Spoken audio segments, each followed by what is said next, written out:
کتنی عورتیں بیوہ ہو گئی اور کتنے شوہروں نے اپنی بیویوں اور بچوں کو کھو دیا میری اسلامی ماں اور بہنوں، لیکن ان لوگوں نے کیا ہے اپنے ایمان سے ہٹنا گوارا نہ کیا۔ چھوٹے سے چھوٹے بچے کا ایمان اتنا مضبوط ہے کہ وہ اللہ پر اتنا ایمان رکھتے ہیں کہ ان کا کل کیا ہوگا وہ خود نہیں جانتے، لیکن ان کا ایمان اللہ پر مضبوط ہے میری اسلامی ماں اور بہنوں۔ اسی طرح ہمارے نبی اور صحابہ کرام کو بھی دیکھیے، یہ پہلے کا واقعہ ہے میری بہنوں، یہ پہلے اللہ کے نبی کے زمانے سے پہلے کا واقعہ۔ اسی طرح لیکن ہمارے صحابہ کرام جب نبی پر ایمان لائے تو انہوں نے بھی اپنی جان مال اور اولاد سے کھیل کر ایمان کی حفاظت کی۔ خواتین میں بھی کئی مثالیں ملتی ہیں ہمیں، انہوں نے اپنی ایمان کی حفاظت کی، اپنی جان کو اور اپنی مال کو اور اپنی اولاد کا نذرانہ پیش کیا۔ اس زمانے کی مائیں ایماندار، اس زمانے کی صحابہ کرام کے زمانے کی مائیں کیا ہے ایماندار تھی، ثابت قدم ہونے کی وجہ سے انہوں نے عمر بن خطاب رضی اللہ عنہ، خالد بن ولید جیسے بہادر مجاہد کو انہوں نے پیدا کیا، جنہوں نے اسلام اور مسلمانوں کی حفاظت کی، جنگیں لڑی انہوں نے میری اسلامی ماں اور بہنوں۔ اور یہ ایک بات یاد رہے کہ صلاح الدین ایوبی آپ جانتے ہوں گے، صلاح الدین ایوبی یہ وہی ہے جنہوں نے کیا ہے یہودیوں کے بیت المقدس کو کیا ہے آزاد کیا تھا، یعنی بیت المقدس کو فتح کیا تھا جب وہ قید تھی تو ان کی والدہ کیا کرتی تھی، روزانہ بیت المقدس یعنی مسجد اقصیٰ کو دکھایا کرتی تھی اور کہا کرتی تھی کہ بیٹے تمہیں یہ بیت المقدس یعنی مسجد اقصیٰ کو یہودیوں سے آزاد کرا۔ چنانچہ اس ایماندار یعنی مومنہ ماں کے بیٹے نے ماں کا خواب پورا کیا اور بیت المقدس کو فتح کیا۔ آج ضرورت اس بات کی ہے کہ آج ہم صلاح الدین ایوبی جیسے بچے کو جنم دیں۔ آج ہمارا ایمان اگر ہم مائیں مضبوط ایمان والی ہوگی تو یقین جانیے ہمارے کوکھ سے بھی ہمارے پیٹ سے بھی صلاح الدین ایوبی جیسے چاہے اولاد میں جنم لیں گی اور عمر بن خطاب رضی اللہ عنہ جیسے اور خالد بن ولید جیسے کیا بہادر مجاہد پیدا ہو سکتے ہیں۔ میرے اسلامی ماں اور بہنوں، فلسطین کی آزادی اور قبلہ اول جو ہمارا فلسطین ہے اس کی آزادی ہر مسلمان کی آرزو ہے میری بہنوں۔ ہر مسلمان یہ چاہتا ہے کہ بیت المقدس یعنی مسجد اقصیٰ آزاد ہو، کیونکہ یہ مقدس اور بابرکت جگہ ہے، انبیاء اور مومنین کی میراث ہے، ہمارا قبلہ اول ہے اور مسجد تو اللہ کا گھر ہے۔ اس جگہ پر حملہ ہو تو یہ مسلمان برداشت نہیں کر سکتے میری بہنوں۔ اگر آج ہم بیت المقدس کی آزادی چاہتے ہیں تو آئیے قرآن نے ہمیں چند فارمولے بتائے ہیں، اگر ہم ان فارمولوں پر عمل کریں گے تو فتح و کامیابی ہمارے قدموں میں ہوگی۔ آئیے میں چند کنڈیشنز یعنی چند شرط جو چند فارمولے قرآن اور حدیث نے ہمیں بتائے ہیں اس پر اگر ہم عمل کریں گے تو آج بیت المقدس ہماری ہوگی، فلسطین پر ہم راج کر سکیں گے، ہم مسلمان اس پر حکومت کر سکیں گے۔ تو سب سے پہلی شرط جو ہے ایمان و عمل میں پختگی ہونی چاہیے میری اسلامی ماں بہنوں، یہ بنیادی شرط ہے۔ اگر ہم اللہ پر ایمان لائے لیکن ایمان پر ہم ثابت قدم نہیں ہے تو ہمارا ایمان بیکار۔ اگر ہم اللہ پر ایمان لائے ہمارا ایمان بھی مضبوط ہے لیکن ہم عمل نہیں کر رہے تو ہمارا ایمان بیکار۔ ایمان اور عمل دونوں کیا ہے ایک ترازو کے دو پلڑے ہیں، یعنی ایک ترازو میں ایک پلڑا جس طرح کام نہیں کرتا بالکل اسی طرح کیا ہے ایک ترازو کے لیے دو پلڑے جس طرح ہونا چاہیے بالکل اسی طرح ایمان ہو تو عمل ہونا چاہیے اور عمل ہو تو ایمان ہونا چاہیے۔ اللہ نے فرمایا اگر تم کامیابی چاہتے ہو، اگر تم تمہاری مدد کرنے کے لیے اگر اللہ تمہاری مدد کرنا ہے تو تمہیں سب سے پہلے ایمان والے اور عمل والے ہونی چاہیے۔ اللہ نے فرمایا کہ اللہ تبارک و تعالیٰ نے مومنوں سے یہ وعدہ کیا کہ وَلَا تَهِنُوا وَلَا تَحْزَنُوا وَأَنْتُمُ الْأَعْلَوْنَ إِن كُنتُم مُؤْمِنِينَ، یعنی اے ایمان والو تم ہمت نہ ہارو اور غمگین نہ رہو، تم ہی غالب رہو گے اگر تم حقیقت میں مومن ہو میری اسلامی ماں اور بہنوں۔ دوسری جگہ اللہ نے کیا فرمایا کہ تمہیں زمین کے خلیفہ ہم بنا دیں گے، زمین پر حکومت ہم تمہیں دیں گے، لیکن شرط کیا ہے؟ اللہ نے فرمایا وعد اللہ الذین آمنوا منکم وعملوا الصالحات لیستخلفنہم فی الارض کما استخلف الذین من قبلہم۔ اللہ نے فرمایا دو کنڈیشنز ہیں، دو کنڈیشنز پر عمل کر لو ساری دنیا کی حکومت تمہارے ہاتھ میں ہوگی۔ پہلی کنڈیشن ایمان ہونا چاہیے اور دوسری کنڈیشن جو ہے ایمان کے ساتھ ساتھ عمل بھی کرنا ضروری ہے میری اسلامی ماں اور بہنوں۔ اللہ کی مدد کو کھینچنے والا واحد ذریعہ وہ ایمان ہے، وہ یقین ہے جو ہم یقین کے ساتھ ہم عمل کر سکتے ہیں۔ آج پورے عالم میں ہماری صورتحال ایسی ہو گئی ہے کہ ہم عمل سے خالی نظر آ رہے ہیں، ہمارا اسلام کا ڈھانچہ خالی ہو کر رہ گیا ہے۔ ایمان کے ساتھ عمل کی قوت ایسی ہے میری اسلامی ماں اور بہنوں کہ دشمنوں کی سازشوں کو ناکام کر سکتی ہے۔ اللہ نے فرمایا وَإِن تَصْبِرُوا وَتَتَّقُوا لَا يَضُرُّكُمْ كَيْدُهُمْ شَيْئًا، یعنی اللہ نے فرمایا اگر تم صبر کرنے والے ہو اور اللہ پر کہے اللہ کا تقوی اختیار کرنے والے ہو اور عمل کرنے والے ہو تو تمہیں کافروں کی کہے کوئی چیز نقصان نہیں پہنچا سکتی۔ میری اسلامی ماں اور بہنوں، یہ پہلی کنڈیشن ہے، پہلی کنڈیشن ہے میری اسلامی بہنوں کی ایمان اور عمل ہمارا دونوں پختہ ہونا چاہیے۔ اور دوسری چیز یہ کہ اتحاد اور اتفاق ہونا چاہیے۔ آج ہمارے مسلمانوں میں اتحاد اور اتفاق نہیں ہے میری بہنوں۔ آج مجھے کہتے ہوئے شرم آ رہی ہے کہ ہم مسلمانوں میں اتحاد اور اتفاق کی کمی ہے، ہم مسلمان ایک دوسرے کے دشمن بنے ہوئے ہیں، حالانکہ اسلام نے ایک مسلمان کو دوسرے مسلمان کا بھائی قرار دیا ہے۔ اللہ نے فرمایا انما المؤمنون اخوۃ فاصلحوا بین اخویکم، اللہ نے فرمایا کہ ایک مومن آپس میں دوسرے مومن کا بھائی ہے، لہذا آپس میں مومن ایک دوسرے کی اصلاح کرتے ہیں۔ اور نبی صلی اللہ علیہ وسلم نے فرمایا المسلم اخو المسلم، ایک مسلمان دوسرے مسلمان کا بھائی ہے۔ لیکن آج ہمارے اندر ایک دوسرے کے تعلق سے حسد، کینہ، کپٹ، بغض، یہ ساری چیزیں ہمارے اندر موجود ہیں، جبکہ ہمیں ایک دوسرے سے محبت کے ساتھ رہنے کی اسلام تعلیم دیتا ہے۔ ہمارے صحابہ کرام کو دیکھو، صحابہ کرام نے اپنے اسلامی بھائیوں کی خاطر اپنا گھر، جائیداد اور بیویوں تک کو قربان کیا، یعنی اپنی بیویوں میں سے دو بیویوں میں سے ایک بیوی کو طلاق دینے کے بعد چاہے اختیار کرنے کا حکم دیا۔ قربان چاہیے صحابہ کرام کی بھائی چارگی پر انہوں نے کس طرح اپنے ایک بھائی اور دوسرے بھائی ہونے کا ثبوت دیا۔ میری دینی بہنوں، آج بھی ہم اپنے اندر اتحاد و اتفاق پیدا کریں تو وہ دن دور نہیں کہ کامیابی ہمارے لیے میسر ہو سکے۔ علامہ اقبال نے جو خوب کہا تھا، ایک ہو جائیں تو بن سکتے ہیں خورشید مبیں، ایک ہو جائیں تو بن سکتے ہیں خورشید مبیں، ورنہ ان بکھرے ہوئے تاروں سے کیا بات بنے۔ میری بہنوں، اگر ہم ایک جو بن جائیں تو ہم ہر چیز کر سکتے ہیں۔ اگر ہم یہاں پر الگ، ہم وہاں پر الگ، ہمارا ہر چیز ہماری مختلف ہے، ہمارا کیا ہے، ہمارا اسلام میں کیا ہے پہننے کا طریقہ الگ ہے، اوڑھنے کا طریقہ الگ ہے، ہماری عبادت کرنے کا طریقہ الگ ہے، ہر کوئی اپنی اپنی منمانی چلا لے گا تو کوئی کچھ نہیں کر سکتا۔ اگر چونٹیوں کی کیا ہے جماعت مل کر، پوری چونٹیوں کی جماعت کیا ہے ایک جو اتنا بڑا سانپ ہے، سانپ کو بھی مار سکتی ہے چونٹیوں کی جماعت، کتنی چھوٹی ہوتی ہے چونٹی، لیکن اتحاد کی مثال میری اسلامی ماں اور بہنوں ایک بہترین مثال ہے کہ اگر آج ہم پورے مل کر کیا ہے اگر اکٹھا ہو جائیں تو سارے لوگوں کا کیا ہے مقابلہ کر سکتے ہیں۔ میری اسلامی ماں اور بہنوں، اگر لوگ خود آپس میں اختلاف کریں گے ہم لوگ تو اللہ نے اس کا انجام بھی بتا دیا کہ وَلَا تَنَازَعُوا فَتَفْشَلُوا وَتَذْهَبَ رِيحُكُمْ، اگر تم لوگ آپس میں اختلاف کرنے لگو گے، ایک دوسرے سے لڑنے لگو گے، مسلمان بھائی کے خون کا اگر پیاسا ہوگا تو اللہ نے فرمایا اس کا انجام برا ہوگا۔ اللہ نے فرمایا کہ تم کیا ہے اگر تم اختلافات سے نہیں بچو گے تو تم ناکام ہو جاؤ گے اور بزدل ہو جاؤ گے، تمہاری ہوا اکھڑ جائے گی اور دشمن تمہارے اوپر غالب ہو جائے گی۔ میری اسلامی ماں اور بہنوں، اتحاد قوت ہے، دشمنوں پر ہم متحد ہو کر کیا ہے کامیابی حاصل کر سکتے ہیں۔ اور تیسری کنڈیشن جو ہے کہ آج ہم دنیا میں عیش اور عشرت کی زندگی گزار رہے ہیں، عیش و عشرت کی زندگی سے بچیں میری اسلامی ماں اور بہنوں۔ ہم مسلمان ہیں، مسلمان ایک مسافر کی طرح زندگی گزارتا ہے، کیونکہ ہمیں معلوم ہے کہ یہ دنیا چند دنوں کا سفر ہے اور ہماری اصل جو منزل ہے وہ آخرت ہے، ہمارا اصل ٹھکانہ جو ہے وہ آخرت ہے، وہ زندگی ہمیشہ رہنے والی زندگی اور باقی رہنے والی زندگی ہے۔ اللہ نے فرمایا بل تؤثرون الحیات الدنیا والآخرۃ خیر وابقا، یعنی تم دنیا کی زندگی کو ترجیح دیتے ہو اے لوگوں، حالانکہ آخرت کی زندگی بہت بہتر اور باقی رہنے والی ہے۔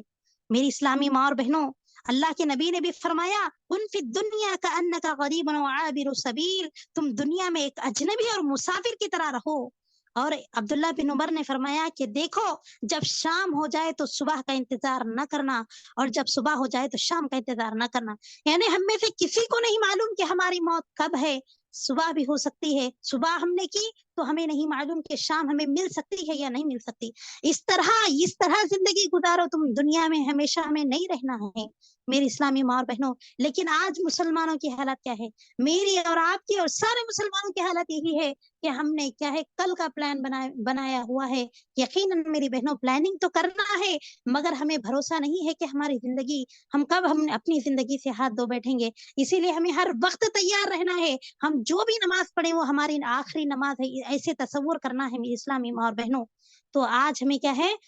عیش و عشرت کی زندگی سے پرہیز کرنا ہے، ہمیں کیا ہے عاجزی اور انکساری کی زندگی گزارنی ہے، اور جو دوسرے غریب لوگ ہیں ان کا خیال کرنا ہے۔ اسی طرح میری اسلامی ماں اور بہنوں، چوتھی کنڈیشن جو ہے اللہ کے دین کی مدد کرنا ہے۔ اگر ہم چاہتے ہیں کہ ہمارے لیے آسمانوں سے مدد اترے تو ہمیں بھی اللہ کے دین کی مدد کرنے کی ضرورت پڑے گی، کیونکہ اللہ تبارک و تعالیٰ نے یہی فرمایا کہ ان تنصروا اللہ فلا غالب لکم، جب تم اللہ کی کیا ہے تو تم اللہ کی مدد کرو گے، یعنی اگر تم اللہ کی مدد کرو گے تو تمہارے ساتھ اگر اللہ کی مدد شامل حال ہو جائے تو تمہارا کوئی کچھ نہیں بگاڑ سکتا۔ اور اللہ نے ایک جگہ فرمایا ان تنصروا اللہ ینصرکم، اگر تم اللہ کے دین کی اور اللہ کی مدد کرو گے تو اللہ تمہاری مدد کرے گا۔ میری اسلامی ماں اور بہنوں، صحابہ کرام نے اللہ کی خاطر لڑی، اسلام کے خاطر انہوں نے اسلام کو زندہ رکھنے کی خاطر اپنے جانوں پر کھیل کر انہوں نے کیا ہے لڑا میری اسلامی ماں اور بہنوں۔ اسی لیے اللہ نے فرمایا وَلَقَدْ نَصَرَكُمْ بِبَدْرٍ وَأَنْتُمْ أَذِلَّةٌ، تحقیق کیا اللہ تعالیٰ نے بدر میں تمہاری مدد کی جبکہ تم کمزور تھے۔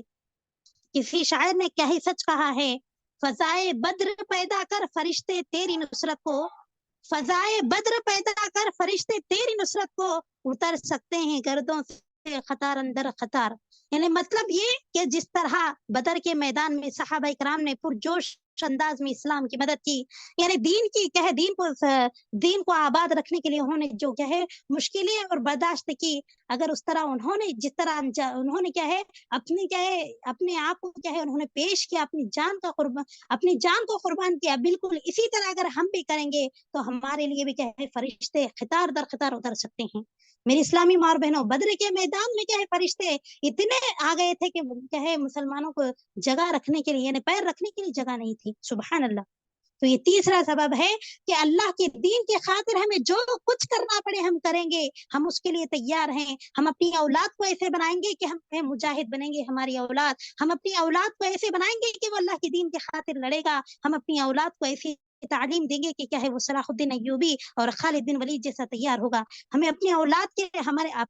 سے اگر ہمیں اللہ کے دین کی مدد کرنا پڑے تو ویسے بھی کریں گے، اپنے مال سے اللہ کے دین کی مدد کرنا پڑے تو ہم مال سے بھی کریں گے، اپنی جان سے بھی اللہ کی دین کی مدد کرنا پڑے تو اس طرح سے بھی کرنا پڑیں گے۔ اس طرح ہمیں تیار رہنا ہے ہر چیز سے۔ میری اسلامی ماں بہنوں، اگر ہمارے پاس مال نہیں ہے، دولت نہیں ہے، اگر اولاد نہیں ہے تو کم سے کم ہم دعا کے ذریعے سے تو بھی کیا ہے ہم مسلمانوں کے لیے دعا کر سکتے ہیں، اسلام کے لیے دعا کر سکتے ہیں، اپنے ایمان کو مضبوط بنا سکتے ہیں، مسلمانوں کے اندر جو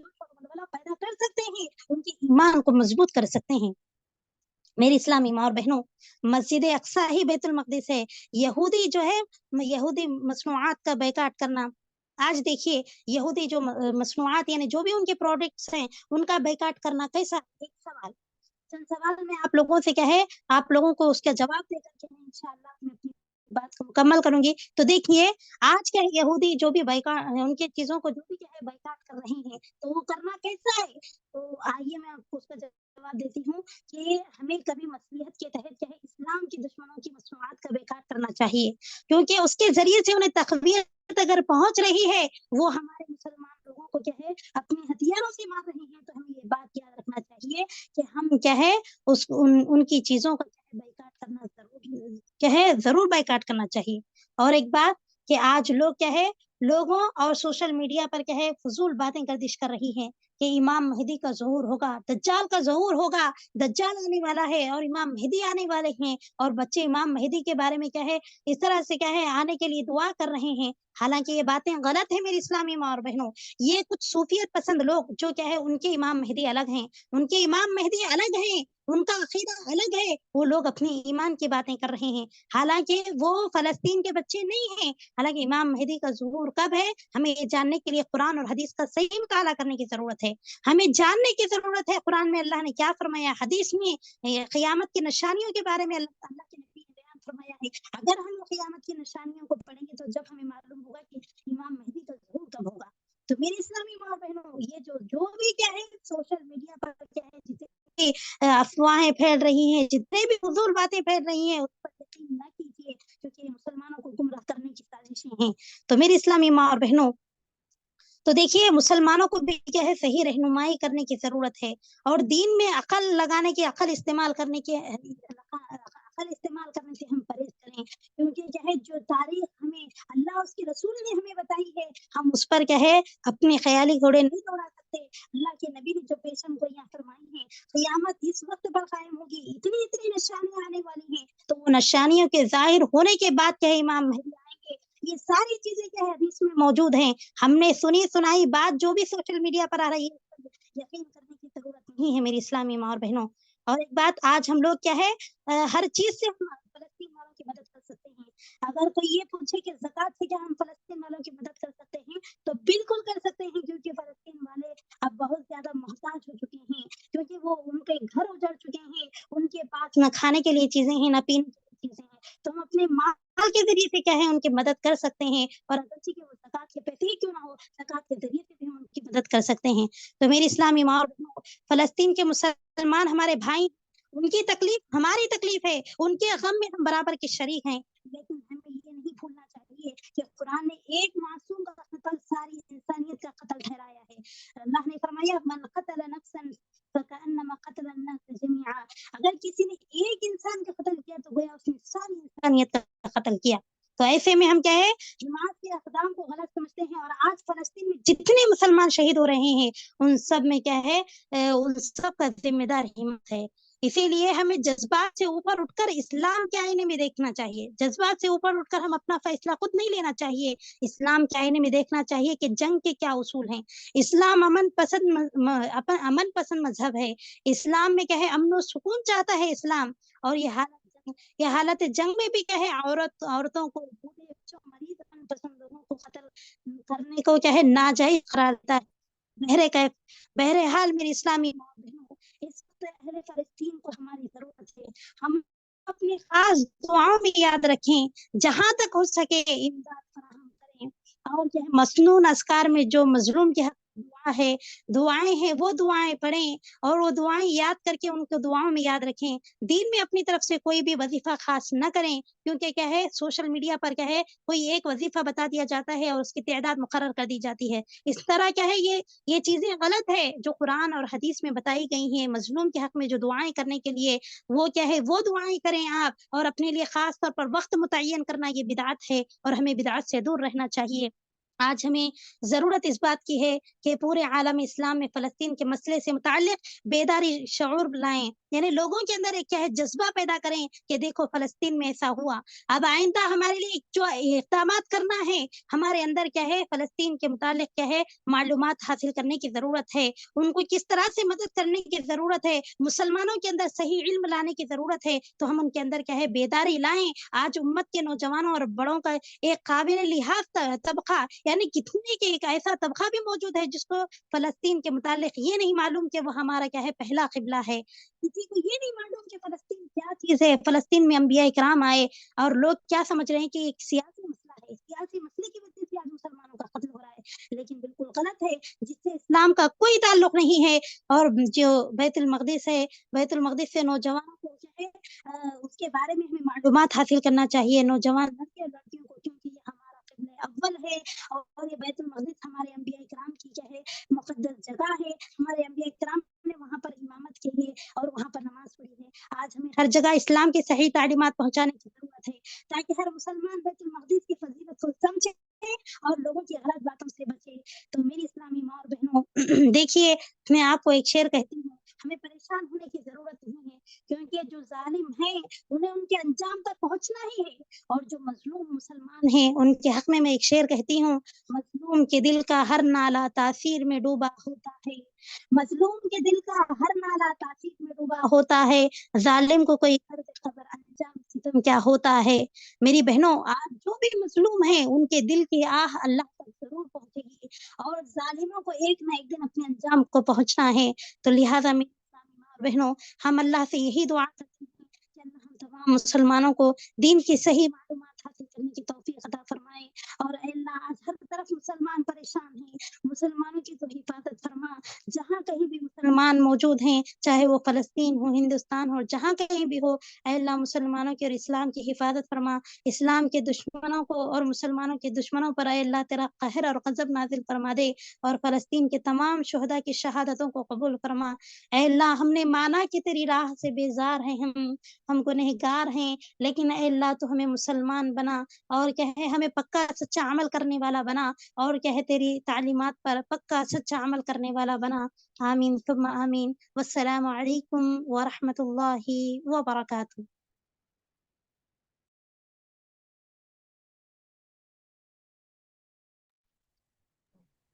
ماشاء اللہ, بارک اللہ فیک. آپ ریکارڈنگ روک دیجیے رابعہ.